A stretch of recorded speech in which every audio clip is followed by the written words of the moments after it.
ada satu proses kepailitan yang diputus di 2014 2015 sampai dengan sekarang belum selesai. Barang-barangnya ada di lokasi perumahan, ada barang-barang bergerak, ada tanah seperti itu.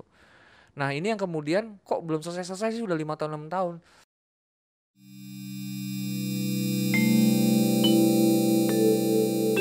Hukum Online Podcast. Upgrade dan update informasi hukum hanya di Hukum Online. Oke, Mas Rizky, tadi kan kita sudah bicara tentang pemberesan harta pailit yang mungkin bisa terhambat gitu ya terkait karena adanya cita pidana. Nah, dalam praktik nih Mas Rizky sebagai seorang kurator, sudah berapa lama nih Mas jadi kurator? Aku kurator 2012 ya, udah lama 2013 ya, ya kalau nggak salah 2013. Wih, keren banget dah. Berarti ya sekitar, Hampir matematikanya jelek nih. 9 tahun. Oh, pasti sudah banyak sekali nih jam terbangnya mengurusi pemberesan harta pailit. Nah, itu dalam praktiknya Mas Rizky. Ya. Kira-kira tuh berapa lama sih butuh proses untuk membereskan harta pailit sampai benar-benar tuntas dibagikan kepada masing-masing krediturnya? Oke, menarik nih Mbak Aurel, karena memang ini yang menjadi challenge utama daripada kurator ya. Pasti kreditur menanya berapa lama nih saya bisa dapat recover. Iya, betul. Pasti itu, karena memang balik lagi kita memahami kreditur tersebut misalnya sudah suffer selama bertahun-tahun tidak dibayar, kemudian masuk pailit, kemudian masuk lagi seorang namanya kurator, kemudian kurator yang berwenang terhadap harta-hartanya, otomatis nanti tumpuhan daripada kreditur tersebut pemulihannya pasti kepada si kurator tersebut. Dan pertanyaan yang pertama pasti ditanyakan oleh para kreditur adalah berapa lama nih saya harus dapat uangnya, seperti itu. Nah, secara singkat mungkin gini, kalau misalnya dalam situasi yang normal atau situasi yang kemudian yang kita harapkan ya, yang seharusnya yang idealnya itu sampai dengan lelang pertama itu kurang dari 1 tahun. Let's say more or less 8 bulan sampai dengan 9 bulan itu sudah bisa dilakukan lelang utang pertama seperti itu. Nah, itu dalam hal itu yang ideal ya, tidak ada keberatan, semuanya itu berkolaborasi, bekerja sama, tidak ada challenge dari kanan kiri. Itu biasanya kurang lebih 8-9 bulan itu sudah bisa dilakukan lelang pertama. Asumsi sudah di lelang pertama tersebut berhasil terjual, kita asumsikan saja itu di bulan ke-11 atau 12 harusnya sudah ada penetapan pembagian seperti itu. Itu kalau kita bicara idealnya. Nah, bagaimana kalau misalnya ada keberatan? Nah, ini dia nih, faktor-faktor X ini nih, keberatan dari debitur, keberatan dari kreditur, atau gugatan pihak lain yang kemudian itu bisa prolong lama sekali proses kepailitan. Bahkan ada satu kepailitan proses bisa sampai dengan 5 tahun, 6 tahun yang belum selesai juga dan juga belum ada realisasi pembayarannya. Nah, ini disebabkan karena apa? Ya tadi saya sampaikan, ada faktor X, ada gugatan yang mungkin ya kita bisa ketahui bersama-sama. Kalau misalnya ada gugatan kan jelas nih. Kemudian ada keberatan atau yang lain-lain seperti itu dalam suatu proses kepailitan. Nah, yang terakhir, faktor-faktor X ini yang mungkin kita harus juga ketahui dan juga harus disampaikan. Barangnya itu juga tidak mudah untuk dijual. Ini yang kemudian yang kita harus pahami juga. Karena terkadang satu unit atau satu barang yang dianggap kok ini nggak laku-laku sih, ya memang nggak ada yang mau beli. Seperti itu. Nah, itu yang kemudian yang faktor X yang paling dominan yang membuat proses daripada pemberesan kepailitan itu lama sampai dengan bertahun-tahun. Kita ambil satu kasus deh, ambil satu contoh, ada satu proses kepailitan yang diputus di 2014 2015 sampai dengan sekarang belum selesai. Barang-barangnya ada di lokasi perumahan, ada barang-barang bergerak, ada tanah seperti itu. Nah, ini yang kemudian kok belum selesai-selesai sih, udah 5 tahun 6 tahun. Karena tanah dan rumah ini nggak ada yang mau beli. Nah, ini yang kita harus ketahui bersama-sama, ini bagaimana solusinya gitu. Kita harus cari solusi bersama-sama. Caranya seperti apa gini? Kalau misalnya barang yang untuk dibagian tidak ada yang mau beli, terus gimana? Gimana kita meng-cash in kan ya? Ini yang perlu juga diketahui oleh kreditur. Memang kalau itu semua berjalan ideal harusnya kurang daripada 1 tahun, tapi memang balik lagi hambatan-hambatan itu yang mungkin bisa memprolong dari satu proses pemberesan kepailitan seperti itu. Oke, ini mungkin jadi banyak orang yang bertanya-tanya juga ya terkait ini, karena memang ya masa kita udah nunggu Yes, lama-lama tapi kok paham. sampai 5 tahun, bertahun-tahun Paham. bahkan belum dibayarkan gitu Paham. uangnya. Nah, mungkin ini aku mau nanya nih soal revisi Undang-Undang Kepailitan. Yes. Apakah nanti di kemudian bisa jadi diatur gitu, ada batasnya untuk eksekusinya atau pemberesannya itu berapa lama gitu, Mas Rizky mungkin? Harusnya sih dikasih timeline ya. Harusnya seperti hal PKPU itu ada 270 hari yang bisa diselesaikan. Seharusnya memang untuk kepailitan ya saya belum tahu nih solusinya seperti apa kalau misalnya tidak laku. Tapi memang harus ada satu harus ada satu timeline ya. Berapa lama sih proses kepailitan ini harus bisa diselesaikan? Misalnya 2 tahun kah, 3 tahun? Setelah 3 tahun ini mau seperti apa? Betul. Biar Iya. juga para creditors itu dapat kepastian seperti itu. Iya, Jangan betul, kemudian kepastian. jangan kemudian dia itu tidak punya timeline ya, Iya, waktunya betul. nih kapan sih kayak gitu, terus sampai kapan kayak gitu, itu mereka juga harus tahu. Nah, memang kalau misalnya memang ini bisa dijadikan salah satu revisi atau menjadi salah satu poin yang kemudian bisa direvisi dalam Undang-Undang Kepailitan dan PKPU, saya sangat mendukung ya. Misalnya Oke. proses kepailitan ini tidak boleh lebih dari 3 tahun atau tidak boleh lebih dari berapa tahun, yang kemudian itu dijadikan way outnya. Kalau misalnya udah lebih dari berapa tahun tersebut, itu mau seperti Masih apa? Betul. Karena memang balik lagi kreditur itu harus dapat kepastian juga untuk Betul. penyelesaiannya seperti itu. Pastian itu sih. Iya, betul. Jangan di ghosting ya. Iya. Beda lagi nih ceritanya. Oke. Iya. Mas Rizky, mungkin Yes. ini masih berkaitan lagi nih tentang harta pilot. Iya. Saya berandai-andai deh, misalkan sudah dinyatakan pilot, tapi ternyata setelah dihitung-hitung hartanya tuh tidak mencukupi nih Iya. untuk membayar utang-utang. Iya. Itu gimana tuh, Mas? Iya, saya ambil posisi misalnya ini adalah satu badan hukum ya. Oke. Badan hukum yang pilot. Badan hukum yang pilot kemudian sudah dilakukan satu proses kepailitan. Dilakukan proses-proses kepailitan berdasarkan undang-undang kepailitan, adanya lelang, verifikasi tagihan, kemudian adanya pendaftaran piutang, verifikasi tagihan, daftar piutang tetap, kemudian kurator melakukan pelelangan, kemudian hasil lelang tersebut sudah dilakukan penjualan, kemudian hasil penjualan tersebut sudah dibagikan kepada creditors, seperti itu. Nah, berjalannya waktu, kurator juga sudah melakukan pencarian terhadap aset-aset daripada debitur pilot tersebut. Misalnya sudah dilakukan tracing aset yang sifatnya liquid atau tidak non-liquid, semuanya sudah di-tracing dan kemudian sudah tidak ada lagi nih aset daripada debitur pilot. Nah, sedangkan di sisi lain hutang yang tadi dimiliki oleh creditors itu belum ter-recovery full. Yap. Atau setidaknya belum di recovery sama sekali seperti itu. Iya. Itu bagaimana? Ya memang ini dilemanya. Kalau kurator menganggap bahwa ini sudah melakukan prosesnya sudah dengan prosedural, kemudian tidak ada lagi aset yang bisa dijual dan dibagikan, maka kurator harus mengangkat kepailitannya. Setelah diangkat kepailitannya, maka demi hukum ya debitur tersebut udah ibaratnya mati ya. Seperti itu, sudah mati. Nah, sehingga bagaimana sisa hutangnya?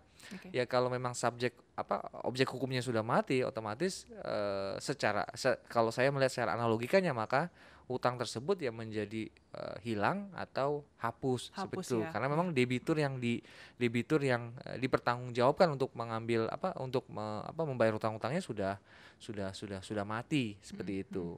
Nah, ini yang kemudian dilema juga. Ada kreditor yang ini saya belum dibayar sama sekali nih, seperti itu. Ini bagaimana? Ya kalau dilihat dari sisi kacamata hukumnya seperti itu prosesnya. Misalnya semua sudah dilakukan proses dan kemudian tidak bisa merecover maksimal, ya itu kemudian dengan dicabutnya satu kepailitan dari satu badan hukum tersebut, ya otomatis dia itu kemudian masuk dalam likuidasi atau sudah dinyatakan mati seperti itu. Oke. Jadi kalaupun dibawa ke gugatan bahan prestasi pun juga nggak bisa ya, Mas Rizky ya? Ya karena subjek hukumnya kan sudah selesai. Dan Kecuali dihapus ya. Iya, kecuali dia itu dia itu individu, itu berbeda hal.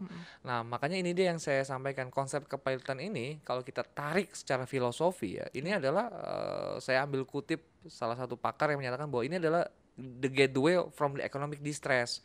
Kalau kita ambil secara filosofi, kepailitan ini adalah cara keluar dari kesulitan ekonomi di Singapura, di Amerika. Makanya kalau kita ngelihat di Singapura dan di Amerika itu nggak sedikit orang individu itu mengajukan kepailitan, klaim. Jadi filing bankruptcy.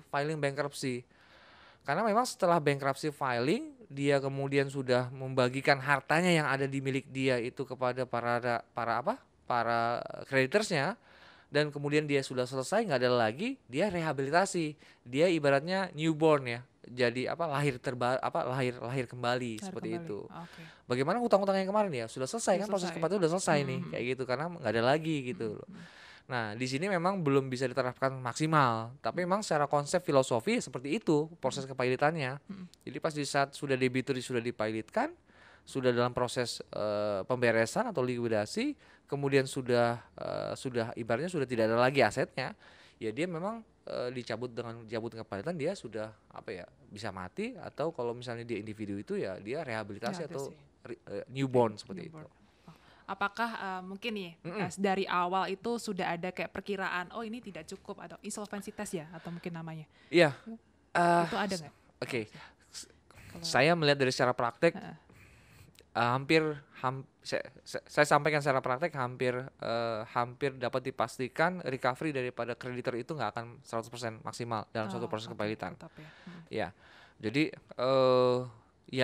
yang biasa-biasa kita pegang adalah yang biasa kita tangani itu biasanya proses kepailitan itu tidak menyelesaikan solusi sih. Seperti itu. Proses kepailitan tidak menyelesaikan solusi. Tapi memang kalau misalnya debiturnya sudah kasih bendera putih ya. Yep. Debiturnya udah nggak kasih bendera putih, udah nggak ada appetite untuk melanjutkan lagi perusahaannya. Ya dia mau nggak mau cara yang paling mudah exit adalah bankruptsi dengan selesai. Nah untuk krediturnya bagaimana? Dalam satu proses kepailitan saya sih melihat secara persentase nggak ada, hampir jarang ya. Saya nggak bisa bilang itu persentasenya 0, tapi hampir jarang itu yang bisa di recovery 100%. Misalnya kita investasi 100 juta, itu akan di recovery 100 juta, hampir jarang. Seperti itu. Jadi memang ini yang dilema yang harus harus dihadapi dari creditors juga, prosesnya seperti ini. Jadi emang kenyataannya kepailitan seperti itu ya. Iya. Recovery tetap nggak bisa full. Recovery nggak bisa full, Mbak. Khususnya apalagi untuk kreditor konkuren ya. Kreditor separatis saja jarang sekali yang mendapat 100% full daripada tagihannya. Nah, ini jadi justru kayak momok di masyarakat gitu. Dengar kata pelit kayak udah sedih kayak nggak akan duit kembali gitu kan. Jadi kurang lebih seperti itu. Yang menakutkan. Iya, seperti itu. Oke, Mas Rizky, kita ke pertanyaan terakhir nih. Udah nggak kerasa di penghujung pertanyaan. Jadi baru saja kan kemarin Mahkamah Konstitusi di menjelang akhir tahun yang lalu mengeluarkan putusan nih, Mas Rizky pasti sudah tahu dan juga sudah pernah menulisnya nih di artikel kolomnya Hukum Online. Nah, itu isinya tuh seperti apa sih, Mas? Dan juga dampaknya itu apa, dan apakah putusan ini tuh bisa dibilang membawakan angin segar gitu ya bagi para pengusaha, karena kan dibuka lagi nih upaya hukum kasasi terhadap putusan PKPU. Mangga. Thank you Mbak Aurel. Jadi sedikit kurang lebih kita dapat ketahui bahwa MK sudah mengkoreksi atau memberikan satu aturan baru terhadap beberapa ketentuan yang ada di Undang-Undang Kepailitan dan PKPU, khususnya di pasal 235 dan 293. Seperti itu. Memang pengujian pertama itu adalah permohonan koreksi atau pembatalan terhadap pasal 235, 293 dan 295. Tapi memang di 295 itu tidak dikabulkan. Yang dikabulkan oleh Mahkamah Konstitusi di 235 dan 293. Apa sih yang dikabulkan? Itu lebih ke arah pengaturan, dulunya pengaturan itu membatasi dari debitur untuk mengajukan upaya hukum kasasi. Jadi pas di saat satu putusan produk dari PKPU sudah diputus oleh majelis hakim, debitur harus ikut game plan-nya. Seperti itu. Jadi nggak bisa lakukan upaya hukum kasasi. Nah saat ini dibuka pintu oleh Mahkamah Konstitusi bahwa dalam hal putusan kepailitan itu, putusan PKPU, maka debitur diberikan hak untuk melakukan upaya hukum kasasi. Nah menariknya menurut hemat saya ya, ada dua hal yang menurut saya ya, khususnya di ketentuan pasal 293. Di 235-nya clear deh. Kalau saya di dalam tulisan saya coba ambil analogi pendekatan PKPU dari proses secara waktu. Ada 20 hari dan 270 hari pendekatan secara waktu itu, karena perlu ketahui juga bahwa PKPU itu bukan satu whole paket bahwa pasti saat kita apply kita pasti masuk dalam suatu proses PKPU, tidak. Karena pas di saat kita apply atau kita ajukan permohonan PKPU, itu ada satu proses persidangan untuk memverifikasi apakah debitur tersebut bisa masuk dalam proses PKPU. Itu yang saya bilang proses sebelum PKPU yang 20 hari tersebut. Dan setelah itu adalah proses PKPU-nya sendiri 270 hari. Nah, di 235 menurut hemat saya itu mengatur di rezim 20 hari. Jadi belum ada akibat hukumnya di sana. Jadi misalnya kita gugat terus kemudian dikalahkan, ya kita bisa ngajukan upaya hukum, clear. Tapi di 293 itu ada satu proses yang sudah didahului itu. Ada satu proses yang sudah didahului. Karena di 293 menurut hemat saya itu tidak diberikannya upaya hukum kasasi oleh debitur dalam hal sekarang kan diperbolehkan ya upaya hukum kasasi oleh debitur dalam hal proposal perdamaiannya ditolak oleh kreditur. Yes. Nah, pertanyaan kemudian yang saya mau angkat adalah apakah semua proposal perdamaian yang diajukan oleh debitur harus diterima? Kayak gitu loh. Itu kan questionnya kan. Kalau misalnya kita asumsikan semua proposal perdamaian yang ditolak oleh kreditur harus diterima, misalnya ditolak oleh kreditur maka dapat dilakukan kasasi oleh debitur, maka apakah semua yang ditawarkan oleh debitur boleh diterima? Banyak sekali dalam perkembangannya prakteknya juga debitur itu yang mungkin ya memanfaatkan situasi ini. Caranya misalnya ya itu dia tadi bilang grace period misalnya 5 tahun. Yes. Kemudian potong utang pokok 90%, 80%. Nah. Atau hutang pokok di convert menjadi bond atau di convert menjadi saham yang kemudian saham tersebut tidak punya value atau kemudian lain-lain lah yang sifatnya itu merugikan creditors.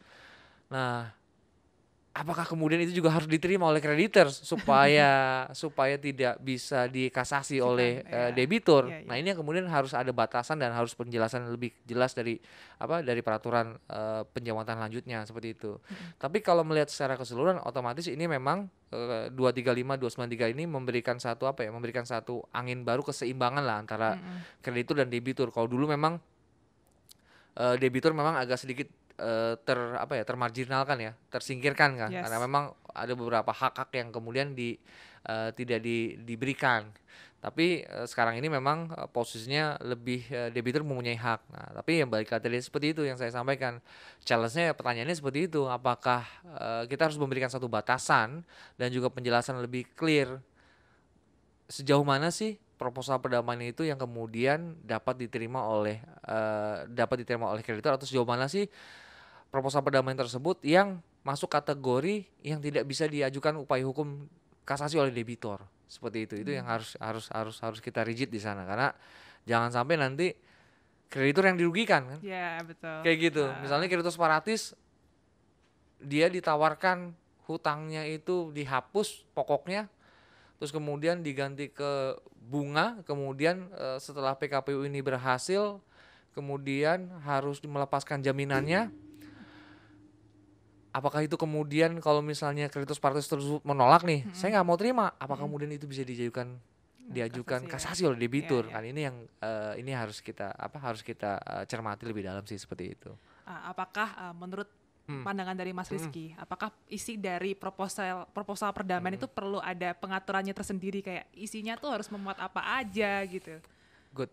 Jadi saya coba ambil sedikit parameter yang di Singapura sama di US Bankruptcy Code ya, di chapter 11 di US Bankruptcy Code.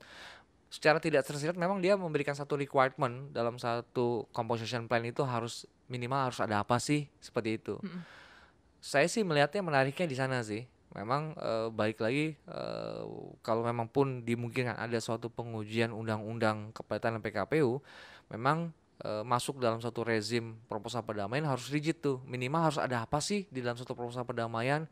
Karena dalam praktiknya balik lagi itu banyak sekali proposal perdamaian yang cuma 3 lembar, 4 lembar, asal-asalan gitu ya. Ada yang sampai 20-50 lembar seperti proposal tesis yang rigid. Nah, ini kemudian kita tidak ada satu pengaturan yang minimal standarnya apa sih? Standarnya apa, betul. Misalnya forecast daripada perusahaan tersebut atau daftar inventaris aset dari perusahaan tersebut atau apalah yang kemudian itu bisa dijadikan parameter, oke ini standar. Kayak gitu loh. Yang kemudian kalau standar ini dipenuhi, Bisa kemudian meyakinkan kreditur yes, ya. betul, itu bisa meyakinkan kreditur, ya berarti kalau misalnya krediturnya menolak kan berarti krediturnya ada apa Ada nih ragu di aneh-aneh mana, kayak gitu ya, loh, ya. kayak gitu. Nah, ini yang juga kita bisa jadikan patokan. Tapi kalau sekarang kalau tidak ada standar ya khawatirnya seperti itu. Jadi ya bisa apa ya? Bisa variannya bisa banyak Varian. sekali seperti itu. Kalaupun nanti diatur, kira-kira akan masuk ke muatan revisi ya Mas ya? Atau ada peraturan sendiri? Ya, itu menarik tuh. Saya rasa sih kalaupun diatur itu memang harus masuknya dalam satu aturan revisi ya. Revisi. Karena memang itu udah substance ya. Karena kalau memangnya menurut hemat saya sih kalau misalnya itu turunannya ke Perma atau Permenkumham atau apa lagi lah yang sifatnya itu pelaksana itu saya rasa belum bisa mencakup itu dan belum bisa mengcover yang tadi kita bahas sih seperti itu. Mungkin yang Perma tuh lebih ke tadi ya, pengajuan keberatan, Iya. kasasi ya? Kasasi oleh Maaf. debitur. Ya itu jadi salah satu poin penting lah. Jadi sebenarnya undang-undang kepailitan ini perlu direvisi ya Mas ya, bisa dibilang ya. Ada beberapa muatan yang perlu ditinjau lagi. Saya pribadi sih melihatnya memang perlu direvisi karena kalau kita memang mau mendekatkan ini yang kemudian user friendly ya kalau kita Oke. bilang ya, karena kan semua sekarang sudah user friendly kan. Suatu regulasi yang sifatnya user friendly itu memang harus diupdate terus-terusan ya seperti itu, karena kan undang-undang kan 2004 ya, sekarang sudah lama sekali Udah ya. lama, ya. Seharusnya udah adjustment karena banyak perubahan-perubahan seperti yang dulunya itu Bapepam sekarang udah OJK seperti itu, yang harus ada revisi. Ya kita berkaca dari sana nih. Kalau misalnya saya melihat secara pribadi kalau memang ini benar-benar ada kepentingan atau juga ada urge di sana, memang harus direvisi supaya lebih dekat dari praktek lapangan seperti apa. Karena saya pribadi yang sangat melihat undang-undang ini benar-benar efektif sekali kalau misalnya dipakai dan digunakan dengan sesuai dengan koridornya. Karena banyak sekali debitur yang terselesaikan dengan undang-undang ini gitu loh, dengan mekanisme ini. Restrukturisasi melalui PKPU itu bisa dibilang itu sangat efisien. Yes. Bisa dibayangkan Mbak kalau misalnya Mbak itu punya creditors itu 200 sampai 300 orang. Mbak mau melakukan restrukturisasi dan harus ketok pintunya 100 sampai 200 orang, itu takes time banget. Yeah. Tapi kalau misalnya di-pooling dalam satu proses PKPU yang ada rangernya, yang kemudian ada tata caranya, yang kemudian ada timeline waktunya, otomatis semuanya itu harus bisa berpikir maksimum di sana gitu loh. Yeah. Jadi memang ini saya melihatnya bahwa ini adalah satu hal yang satu instrumen yang sangat baik menurut saya sih ya, kalau memang digunakan dan juga dilakukan sesuai dengan koridor seperti itu. Hal juga misalnya kepailitan. Ada perusahaan yang sudah tidak, let's say lah perusahaan dormant selama bertahun-tahun. Ya kalau perusahaan dormant selama bertahun-tahun dilikuidasi, kalau nggak dibankruptsi aja, Yeah. supaya memberikan kejelasan kepada kreditor. Betul. Kayak gitu loh. Jangan di dormant juga gitu loh. Ini instrumen yang bagus juga gitu loh. Misalnya hutangnya tinggi sekali ya, mungkin karena business judgment rule ya yang salah. Terlepas dari masalah fraud dan yang lainnya, itu kan bisa diselesaikan secara pidana, tapi secara badan hukumnya ini bisa diselesaikan dengan mekanisme kepailitan seperti itu. Dan ini kalau misalnya digunakan dan juga dijalankan sesuai dengan filosofinya, ini sangat bagus sekali seperti itu. Oke, mantap Mas Rizky. Gak kerasa nih Mas, kita udah Siap. ngobrol lama-lama nih, bahkan dari tadi bahas tentang langkah-langkahnya sampai kita bahas yang berat nih tentang revisi undang-undang kepailitan. Luar biasa insights-nya. Thank you Mas Rizky. Sama-sama Mbak Sudah Aurel. berkenan sharing-sharing ilmu dengan teman-teman followers semua di sini. Dan juga terima kasih buat teman-teman semua yang udah juga nonton dan juga dengerin podcast kita dari awal sampai akhir. Mungkin sebagai penutup nih Mas Rizky, bisa disampaikan closing statement ke teman-teman semua di sini terkait hukum kepailitan itu instrumen yang tadi ya, instrumen yang sebenarnya bisa memudahkan, karena kan bisa dibilang kreditor kan nggak cuma 1-2, bisa 200, bisa 300, dan dengan adanya kepailitan ini justru bisa memberikan kepastian hukum gitu ya bagi para masing-masing kreditornya. Silahkan Mas Rizky mungkin. Thank you Mbak Aurel. Jadi saya sih mengajak semua praktisi hukum kepailitan, baik dia itu yang dari creditors, kuasa hukum creditors, debitor, kuasa hukum debitors, kurator, pengurus, siapapun. Saya berharap itu ada satu harmonisasi atau ada satu kesepahaman atau pemahaman yang sama bahwa ini kita harus letakkan semuanya pada posisi masing-masing seperti itu. Harapannya adalah jangan kita menjadi free rider di sana seperti itu. Jadi free rider di sana. PKPU itu kita gunakan sebagai instrumen yang benar-benar sesuai dengan peruntukannya, menyelesaikan hutang piutang daripada si debitur seperti itu. Dan untuk creditors, saya juga berharap bahwa pas di saat dia masuk dalam satu proses PKPU, paham bahwa ini adalah suatu proses PKPU, jangan memaksakan suatu hal yang kemudian itu tidak sesuai dengan filosofinya PKPU. Ada juga dalam satu proses PKPU kreditor maunya dibayar besok. Ya kalau misalnya mau dibayar besok, langkah hukumnya bukan proses permohonan PKPU, tapi bisa gugatan perdata dengan sita atau langsung kepailitan dibereskan. Tapi kalau misalnya sudah masuk dalam suatu proses PKPU, mereka harus paham bahwa ini akan di-restruct hutangnya. Setidaknya seperti itu. Dan yang paling penting untuk creditors ya sebagai pegangan, jika ada satu proses kepailitan dan PKPU di debitor kita, penting sekali untuk kita pahami dulu deh prosesnya seperti apa. Itu banyak sekali tulisan-tulisan di open source ya, di hukum online maupun di apa yang mengulas tentang satu proses kepailitan dan PKPU. Jadi kalau dengan kita paham atau kita setidaknya kita baca terlebih dahulu ya, oh ini loh prosesnya, oh ini setelah ini, kita setidaknya sedikit kurang lebih kita paham dan jangan sampai nanti kita kehilangan hak kita. Ya lebih dari itu ya bisa dikonsultasikan kepada kolega atau rekanan yang paham akan proses PKPU sehingga bisa mendapatkan insight yang lebih dalam atau customized seperti itu. Kurang lebih itu Mbak Aurel. Oke, jadi jangan lagi kayak momok menakutkan ya ketika mendengar pilot, aduh uangku nggak ada nih, gak bakal balik nih. Jadi pahami itu lebih dahulu, dan juga memang banyak sekali ya artikel-artikel hukum online, termasuk Mas Rizky ini sudah banyak sekali mengulas artikel-artikel di klinik maupun di hukum online tentang kepailitan. Jadi bisa dibaca di sana, dipahami di sana, karena memang nggak mudah ya Mas Rizky ya untuk memahami undang-undang kepailitan ini. Ada banyak pasal-pasal di sana, ada 300-an pasal loh ya. Betul, ada pasal satu terkait dengan yang lain, jadi memang tidak mudah dan paling enggak kita coba untuk memahami itu sedikit demi sedikit gitu. Oke, thank you sekali lagi Mas Rizky, sehat-sehat selalu. Dan jangan lupa like kalau suka, komen kalau misalnya ada saran kita mau bikin podcast apa lagi, dan juga jangan lupa share biar makin banyak orang yang nonton. Oke, semoga bermanfaat. Demikian obrolan episode kali ini, dan jangan lupa dengarkan obrolan seru lainnya di Hukum Online Podcast.